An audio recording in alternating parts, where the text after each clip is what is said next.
Welcome back, everybody, to another reaction video. Well, have you ever stopped to think about what everyday items we use that our grandchildren won't, that will be obsolete for our children or our grandchildren?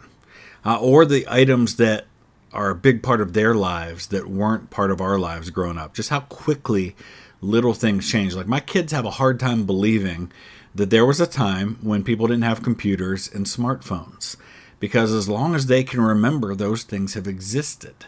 I mean, my daughter is older than the first smartphone, but not by much, and she doesn't really remember a time without those. But growing up, I didn't have a computer in my house, at least not till I was a teenager. Certainly we didn't have cell phones. We didn't even really have digital phones for the most part. So I thought that might be a fun topic to discuss. Are objects that used to be everyday objects a few generations ago, but now are completely obsolete, and to cause us to maybe think about how that might be the case for our generation as well. So we're going to the channel Recollection Road. The link is in the description if you want to check it out without my commentary, or check out all of their other stuff. We've done, I think, one or two of their videos before. I think I did some of it on VTH Extra as well. But I think this will be a fascinating one. Everyday objects that have become obsolete. Let's dive in.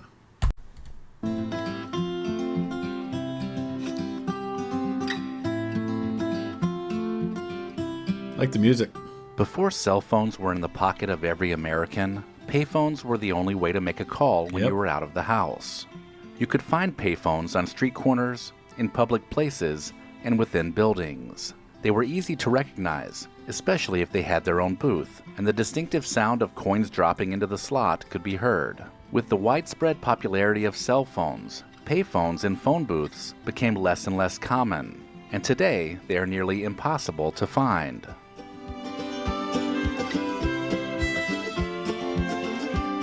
So I think I'll let each one of these play, and then I'll stop and talk about it. Oh gosh. So I grew up in a small town called Mineral Ridge, and not a huge town, 4,000 people. And our schools were, like, I grew up on Route 46, State Route 46, which is the main street. It's called Main Street, that runs through the center of town. And so the middle school was right on that street.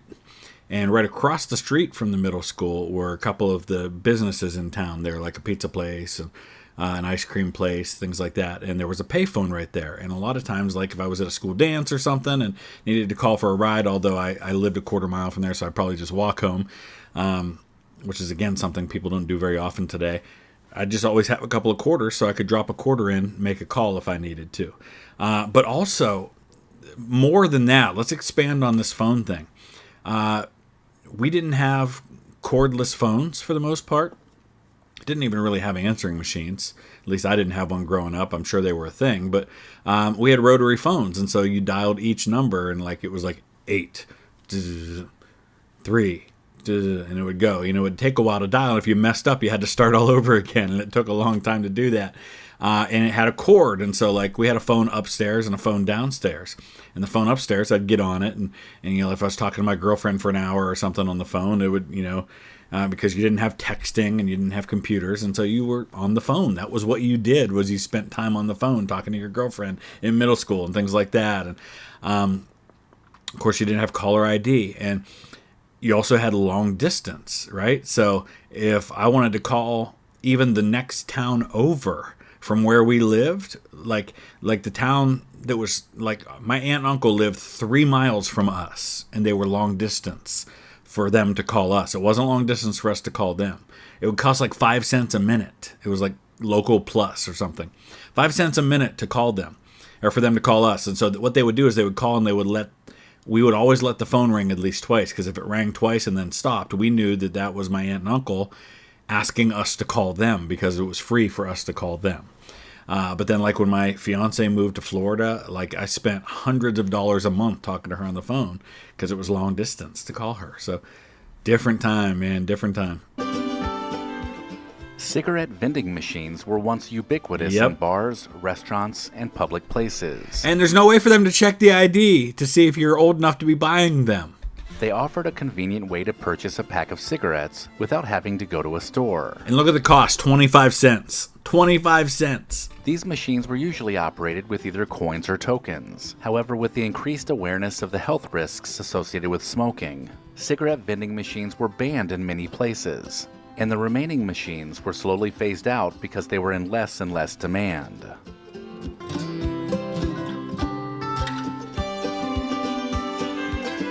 So, in addition to cigarette vending machines, we also had candy cigarettes. That was actually a candy that kids could get, were candy cigarettes. They weren't very good. They were kind of awful, and it was this weird, like, chalky candy thing, and it wasn't great. But it's just fascinating to me how differently we view cigarettes today than we did 30 years ago.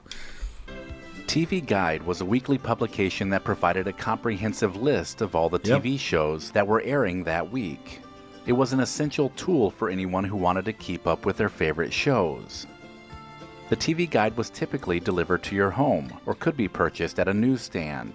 However, with the rise of cable and satellite TV, the number of channels increased dramatically, and it became impossible to fit all the listings in a printed guide. As a result, the TV Guide transitioned to digital platforms, and the printed version became obsolete. This was something that you looked forward to. We had it shipped to our house, and we got it every week, and this is how you found out what was going to be on TV and when. You didn't have the guide that you could scroll through like you have today. Eventually, they had one that would like cycle through, and you'd have to sit there and watch. You couldn't control it. You'd sit there and watch because it was on a channel, and it was a guide on a channel, and you would watch it as it scrolled through until you saw what you wanted to see. Same thing with like when we waited to find out if school was canceled. You had to watch the local news in the morning and watch as they all scrolled across the bottom and wait to see if your school's name showed up. Because you didn't have the internet and they didn't have any automated service to call and tell you, things like that. But yeah, TV Guide was a big, big deal. Jukeboxes were a staple of American diners, bars, and dance halls. Still are in some places. They were a source of entertainment, and people could choose their favorite songs to play. Jukeboxes were typically large and colorful, with bright lights and a variety of music options. But with the rise of digital music and streaming services, jukeboxes became less popular, and today it's pretty rare to find one. This is one of the biggest changes that has happened in my lifetime is the accessibility of not only information but music specifically. It was a big deal when CDs came out. I was in middle school when CDs started to become a thing, and I got my first CD player in high school, and having a portable one was a big deal, and you had to get the ones with the anti-skip protection, so when I was running cross country and doing practice I could listen to them in a portable one, and I could run without it skipping every time I ran. But, the accessibility of being able to just, on my phone, just pull up whatever phone. And now I drive a Tesla, and in my car, I have Apple Music, and I can just pull up literally any song I want and just play it. Instead of having a big book full of like dozens of CDs, and I would pop the CD in the player. And before that, what we would do is you would have cassette tapes, and you would listen to the radio for them to play the song that you liked. And then you would hit record when it started, and you would record it off the radio. That was kind of how we pirated music back in the day. And then one of the fads was that you would make your girlfriend a mixtape of all the love songs that made you think of her and that kind of thing. That was a big, big deal.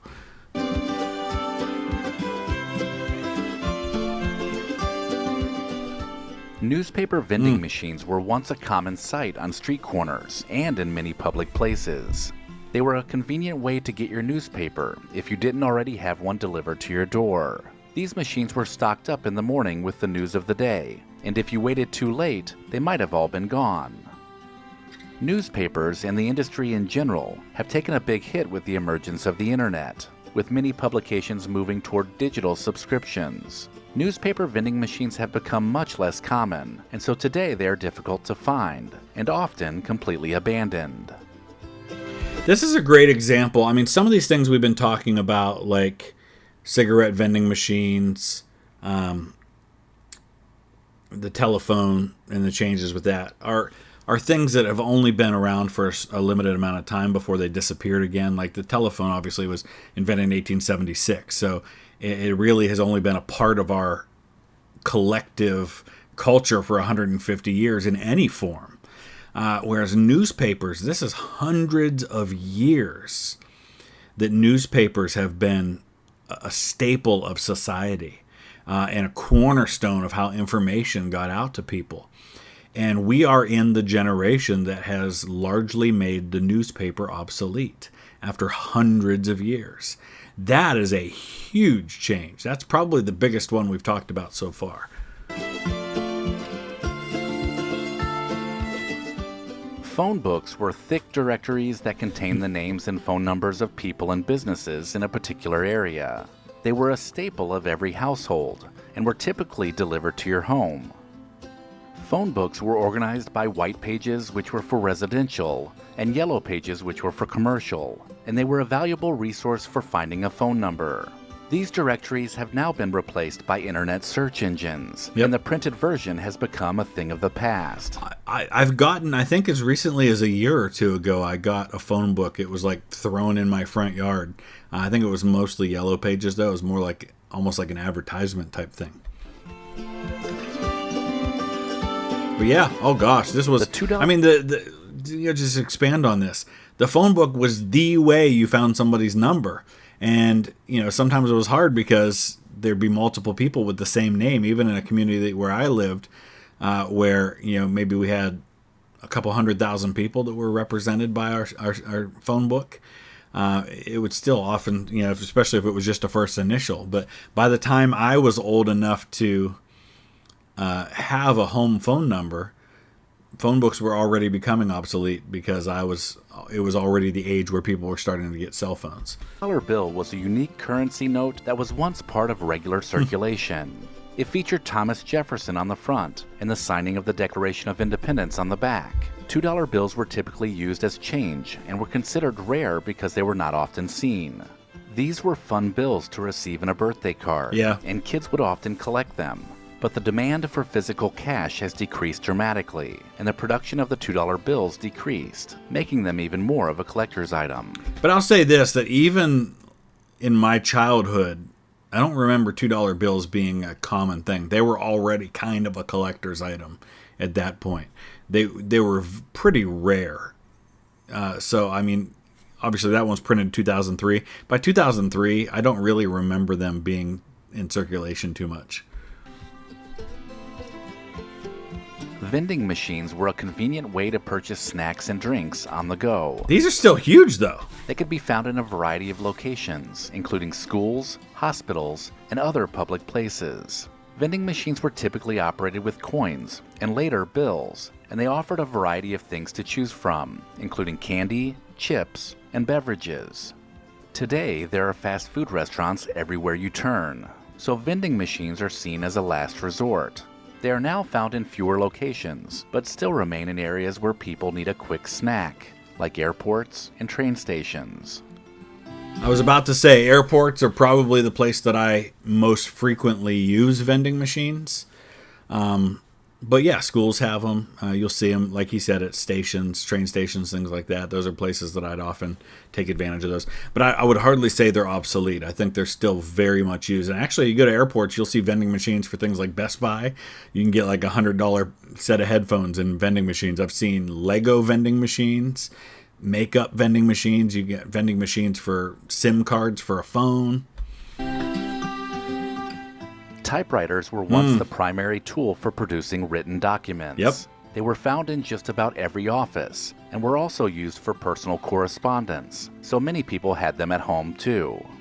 Typewriters were operated by pressing keys, which caused a mechanical arm to strike a ribbon and leave an impression on paper. They were reliable and durable, but had limitations in terms of formatting and correcting mistakes. So computers and word processing software made typewriters unnecessary. And today, they're typically only used by enthusiasts. Yeah, I believe Tom Hanks, I read somewhere, is an enthusiast of typewriters. Yeah, typewriters, man. I used typewriters a lot when I was younger. And then you had like a word processor, which was a slightly more complicated typewriter that could do a few more things, including whiting out mistakes, which was pretty cool. Yeah, I mean, even in college, I used typewriters. And by then, we started to have computers.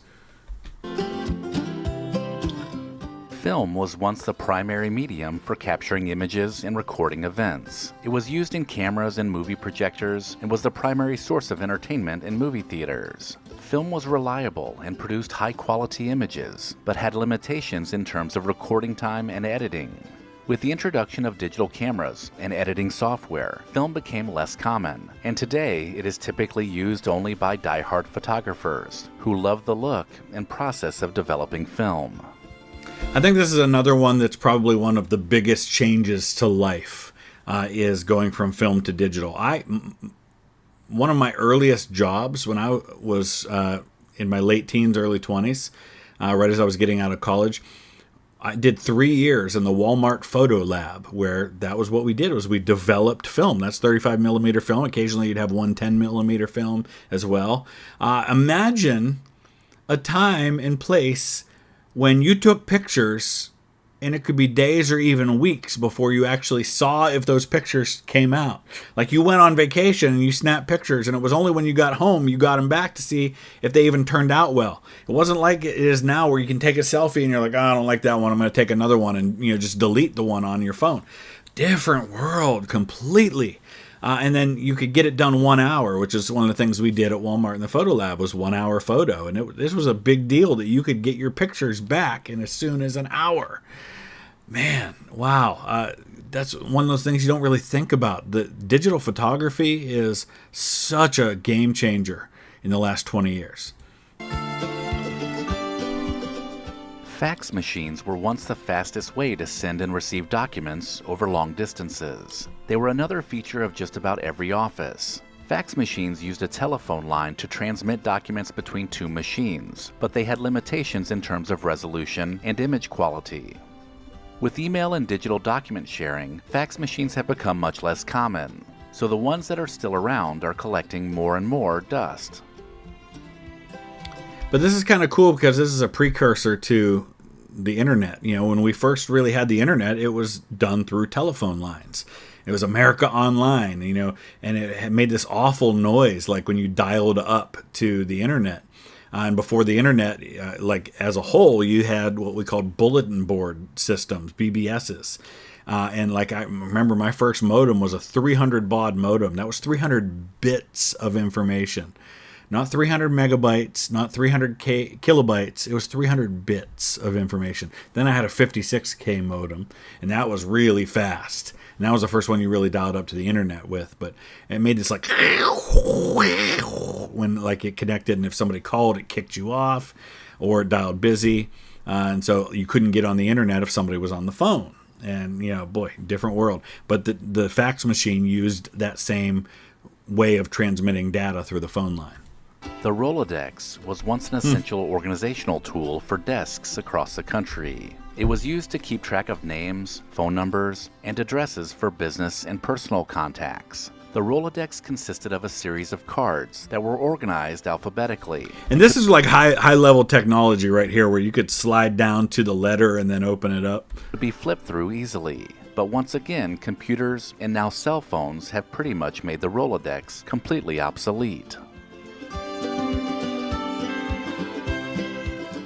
Carbon paper was once a necessary tool for making copies of documents, and credit card imprinters were used to make a physical imprint of a credit card for payment. Carbon paper was placed between two sheets of paper, and then pressure was applied to create a copy of the original. This made paying with a credit card much more time-consuming, so the introduction of a digital payment system was welcomed, making the manual credit card imprinters disappear.